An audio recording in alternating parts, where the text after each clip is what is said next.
Bonjour à toutes et à tous, ma première passion, vous la connaissez sûrement, je n'ai pas besoin de vous la dire. Ma deuxième passion en revanche, vous ne la connaissez peut-être pas, c'est la cuisine. Je suis donc ravie de vous retrouver aujourd'hui puisque nous allons parler de l'alimentation. Cette année, nous mettons un point d'honneur à répondre à toutes vos questions. Et dans cette vidéo, nous allons parler des problèmes que vous rencontrez souvent lorsque vous donnez à manger à votre loulou.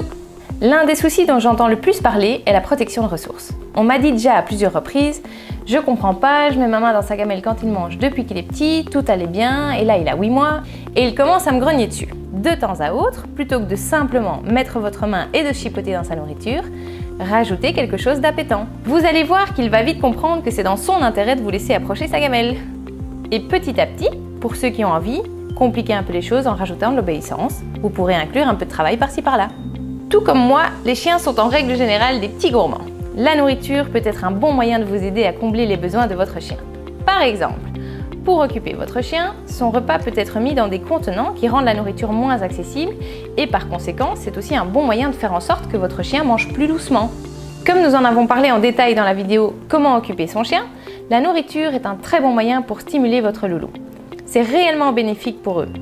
À la fois ludique et éducatif, cela permet d'améliorer leur bien-être. Si vous donnez des croquettes, vous pouvez en éparpiller une partie dans l'herbe.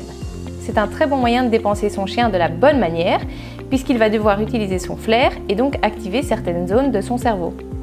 Toute activité olfactive est un excellent moyen de lui apporter un enrichissement mental. Les chiens vivent dans un monde d'odeurs bien plus complexe et bien plus précis que les humains. Vous pouvez combiner cet odorat extrêmement développé et puissant et son désir naturel de chercher pour jouer à un tas de jeux.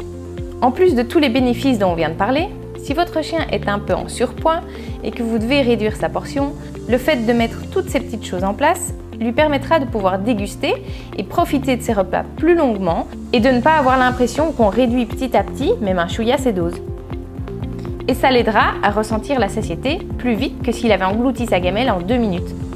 A contrario, si votre chien a un petit appétit ou qu'il réchigne un peu à manger sa gamelle, bien évidemment, et j'insiste, après vérification avec votre vétérinaire qu'il n'ait aucun problème de santé, le fait de le faire bouger davantage, de le stimuler, de faire plus d'activités, de le dépenser un peu plus et de la bonne manière peut l'aider à ouvrir son appétit.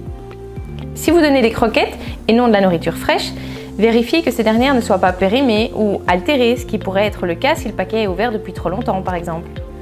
Si vous donnez de la nourriture fraîche, assurez-vous d'avoir bien respecté les conditions qui permettent de conserver la qualité de la nourriture au mieux. Si malgré tout ça, il ne mange pas, commencez par ne plus rien donner en dehors de ses repas. Ne lui laissez pas sa gamelle à disposition toute la journée, qu'il l'ait terminée ou non. S'il est en bonne santé, qu'il boit bien, qu'il bouge et qu'il n'a pas vécu de trauma ou de changement important comme un changement d'environnement par exemple, il ne se laissera pas mourir de faim par plaisir et retrouvera très vite l'envie de manger. J'insiste, ce n'est adapté qu'aux chiens en bonne santé, mais juste quelque peu capricieux et certainement pas à ceux qui souffrent d'un problème qui l'empêche de s'alimenter et qui lui coupe l'appétit. Seul votre vétérinaire peut attester que votre chien est en parfaite santé ou détecter un problème. L'une des premières choses à faire pour savoir si votre chien est en bonne santé est bien évidemment d'observer ses selles. Et oui, désolé, on rentre dans le thème pipi-caca, mais c'est une bonne manière de vérifier que votre loulou se porte bien. Un beau poil est également un bon indicateur d'un chien bien nourri. Le pelage et la peau sont des signes qui en disent long sur l'alimentation et la santé d'un chien. Surveillez son poids et sa vitalité. Tout comme pour nous, une bonne alimentation est primordiale pour le bon fonctionnement du corps. Et comme l'a dit Agnès Sly-Turnbull, la vie des chiens est trop courte, c'est vraiment leur seul défaut. Alors mettons tout en œuvre et faisons tout notre possible pour leur permettre de vivre leur vie palpitante à nos côtés pendant encore de très longues années. Bon appétit!